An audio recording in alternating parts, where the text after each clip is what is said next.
میں انگریزوں کے دور اقتدار میں محکمہ پولیس کا ایک انسپکٹر۔ پیش خدمت ہے جاسوسی اور سراغ رسانی کی ایک نئی کہانی جس کا نام ہے بھگوان کے بعد تم ہو۔ نقب زنی کی ایک واردات جسے کانگریسی لیڈروں نے سیاسی مسئلہ بنا دیا۔ ہندو لڑکی نے اپنے کانگریسی باپ کو ایک مسلمان لڑکی کی خاطر عدالت میں بے نقاب کر دیا۔ کہانی میں جانے سے پہلے آپ سے ایک ہی درخواست ہے کہ اگر آپ اس چینل پر نئے ہیں تو اس چینل کو سبسکرائب کیجئے اور ساتھ ہی بیل آئیکن کو بھی پریس کیجئے تاکہ ہر نئی آنے والی ویڈیو کا نوٹیفیکیشن آپ کو بر وقت مل سکے۔ تو آئیے کہانی کی طرف چلتے ہیں۔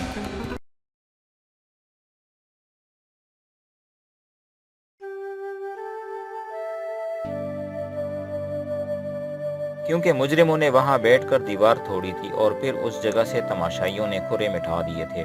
میں نے اپنی عادت اور طریقہ کار کے مطابق دیوار کے سوراخ اور زمین کو بہت غور سے دیکھا۔ میں نے آپ کو اپنی کہانیوں میں سنایا تھا کہ موقع واردات کو اگر تھانے دار گہری نظر سے دیکھے اور گھاس کے ٹوٹے ہوئے تنکے کو بھی نظر انداز نہ کرے تو کوئی نہ کوئی سوراخ اسے مل ہی جاتا ہے، خواہ وہ کسی انسان کا 2 سوتر لمبا بال ہی کیوں نہ ہو۔ البتہ اس کے لیے گہری نظر اور تیز دماغ کی ضرورت ہوتی ہے، کیونکہ مٹی، پتھر اور اینٹیں بولا نہیں کرتے، ان کی خاموش زبان کو سمجھنا پڑتا ہے۔ میں نے غور سے دیکھا تو مجھے زمین پر ایک چیز نظر آ گئی۔ میں نے اسے اٹھا لیا، سونگا، پھر پھٹی ہوئی دیوار میں جھانکا۔ یہ چیز ایک جگہ فٹ آ گئی۔ میں نے اپنے ASI کو یہ چیز دیکھ کر کہا، فوراً تھانے جاؤ، اس کا پارسل بناؤ اور ڈاک کے ذریعے نہیں بلکہ کسی کانسٹیبل کے ہاتھ کیمیکل ایگزامینر کو بھجوا دو۔ ایک پیسنجر ٹرین 10:15 بجے گزرتی تھی۔ میں نے ASI کو مکمل ہدایات دے دیے کہ وہ اس کے ساتھ چٹھی میں کیا لکھے اور اسے کہا کہ کانسٹیبل کو 10:15 بجے کی گاڑی سے بھیج دو، اسے 40 میل دور جانا تھا۔ میں نے اندر جا کر دیکھا، جس کمرے کی دیوار میں نقب لگائی گئی تھی اس کے دائیں بائیں اور آگے 3 کمرے تھے۔ نقب والا کمرہ عبادت گاہ تھا۔ دیوار کے ساتھ ایک چبوترا سا تھا، اس پر بھگوان اور اس کی 2 دیویوں کی مورتیاں تھیں۔ اس کے گلے میں مصنوعی ہار پڑے ہوئے تھے۔ اس کے سامنے قالین بچھا ہوا تھا۔ 2 دیواروں کے ساتھ صوفوں کی طرح بیت کی لمبی اور چھوٹی کرسیاں تھیں۔ دیواروں کے ساتھ مذہبی تصویریں آویزاں تھیں۔ نقب بھگوان کے دائیں پہلو کے ساتھ لگائی گئی تھی۔ اس وقت شاید بھگوان کی بھی آنکھ لگ گئی تھی۔ دائیں طرف والے کمرے میں ٹرنک، پیٹیاں اور سوٹ کیس رکھے ہوئے تھے۔ اسی کمرے میں سے سامان چوری ہوا تھا۔ 2 ٹرنک اور ایک اٹیچی کیس غائب تھے۔ ایک ٹرنک 2 ٹرنکوں کی نیچے سے نکالا گیا۔ اوپر والے دونوں ٹرنکوں کو نقب زن الگ رکھ گئے تھے۔ 3 اٹیچی کیس تھے جن میں سے صرف ایک اٹھایا گیا تھا۔ دونوں ٹرنک اور اٹیچی کیس خالی تھے۔ اس سے ظاہر ہوتا تھا کہ یہ کسی گھر کے بےدی کا کام تھا۔ اس نے وہی ٹرنک اٹھوائے تھے جن میں نقدی، زیورات اور قیمتی کپڑے تھے۔ کرنسی کی شکل میں نقدی 36,000 تھی اور زیورات 30,000 کی مالیت کے تھے۔ کپڑے ریشمی تھے۔ باقی کمروں میں کسی چیز کو بالکل نہیں چھیڑا گیا تھا۔ باہر کا منظر یہ تھا کہ مکان کے پچھواڑے سے 50 گز دور ایک ٹرنک کھلا پڑا تھا۔